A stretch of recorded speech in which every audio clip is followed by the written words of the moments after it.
ladies and gentlemen, I am your Destiny Dad, and welcome to week 5, I believe, of Destiny 2 Heresy.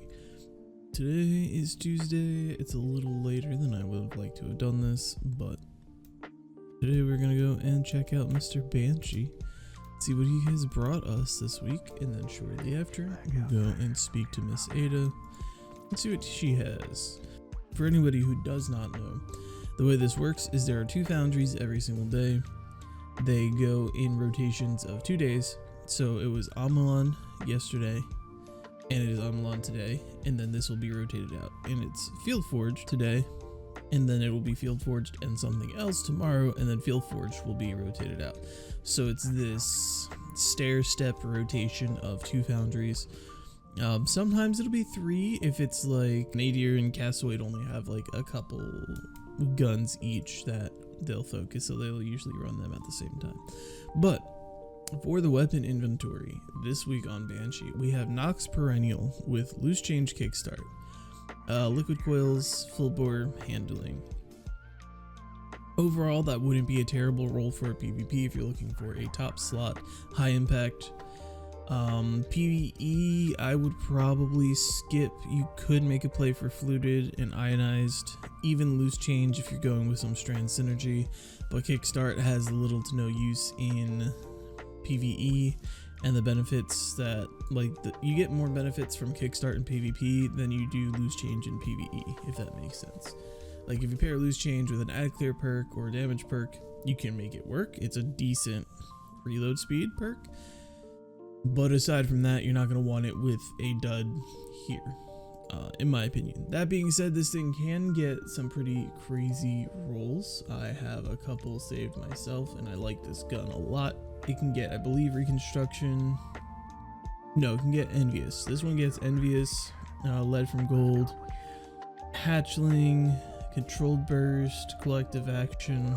There's a lot better rolls than this. But this is a decent roll if you just want a top slot fusion rifle, high impact for PvP. Next up, Nezrek's Whisper.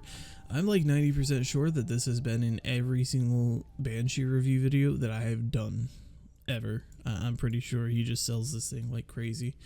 Pretty mid roll overall, but once again, it is a craftable. These are decent, both of those, depending on what you're going for. I always like to go for range on glaives. Range and handling or reload speed are kind of your biggest 2 contenders. Compulsive reloader, that's not terrible, but I do believe that there are other better options. And adaptive munitions, I want to be good so bad. I've saved several weapons with it on it, and I just never end up using them. So I would probably pass on this unless you're wanting to craft it.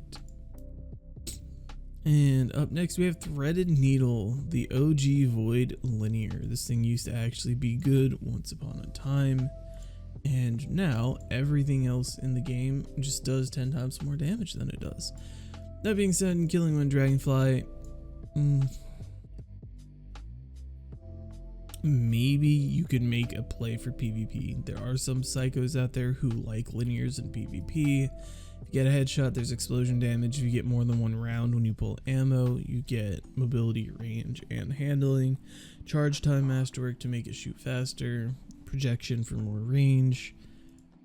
I definitely see a play here for PvP. That being said, I personally would not use it. And it's definitely, you're not going to want to add clear with a linear in PvE. So unless you're one of those psychos who wants a linear for PvP, I would probably skip it this week. 7th, Seraph saw almost a really good roll actually. Clown Cartridge, high cal, small bore is one of the best, basic startup rolls you can get. Elemental Capacitor does nothing for you in PvE. Does a decent bit in PvP, but realistically Clown Cartridge does nothing for you in PvP. So another situation where if you just want an add clear machine, it's not going to kill you to have this. There's no damage increasing perk or anything like that, but It still is a heavy machine gun, and it is still going to clear ads. That being said, if you want an LMG for PvP, elemental capacitor is great. It's got good range, decent stability, could be better. Overall it'll function well, but your first perk column is just dead essentially. So that's another one of those half good, half not, depending on what you're doing, and I will leave it up to you guys to decide. Bad Omens, another one that we have seen frequently, and this is just going to have to be a no. Implosion rounds is okay when there is not a damage increasing perk there to have, but because this is a rocket launcher, there are high impact casing to be rolled here. Hard launch is the best. Tracking is okay on this gun actually. I'm trying to remember what is the god roll. There's auto loading, there's field prep, and there's tracking, and then there's cluster bomb is the probably the best perk here. It's still very much so an old rocket, still very much so not going to be able to keep up with current rockets, but it is a classic, I will say that. And last but not least, we do have the Hollow Denial. This is a very nice trace rifle. Honestly, a decent roll, but it is craftable if you don't have it crafted. Pick up rolls and craft them. If you do have it crafted, then you don't need it. But if you neither have the ability to craft it nor have a good roll of it, yeah, this is actually really solid. I would probably go small bore and projection fuse, and then lead from Gold Swash. I do not know what the masterwork on this is. Does not show. Depending on what it is, you kinda, for me, when I use a trace rifle, I always try and keep my range and stability both about neck and neck. That just makes them feel good. You don't want like 100 range and 50 stability or vice versa, because it just doesn't feel good on your trace rifle. Alrighty, let's go and see what the lovely Ada has for us this week. Alright, ladies and gentlemen, we are here at 801. Let us see what she has for us for this week. Hello again. This week for your armor, you have the Parade Armor set. It is honestly a decent looking set. I do not cover this across all three classes because when she has a set of armor, it's the same set of armor across all three classes. There's one or two exceptions where the armor is not necessarily class specific, but I believe it was Forsaken they came out with some, and I want to say not Heresy. Oh god, what was the name of the expansion on the moon? All my brain can say is Heresy right now. Anyway, every now and then they'll release like single bits and pieces of armor that are not necessarily from a set. You could get, I think there were 2 helmets and 2 class items on each class that could drop from the hunts during Forsaken. And when she has those, they're very different across each class, but you still have those same things across each class, but each individual piece is like individually themed. Anyways, very nice looking set. If you don't have it, I would get it to use for transmog. As far as stats, doesn't look, there's a decent spike in resilience on the helmet and a decent spike in resilience on the gloves.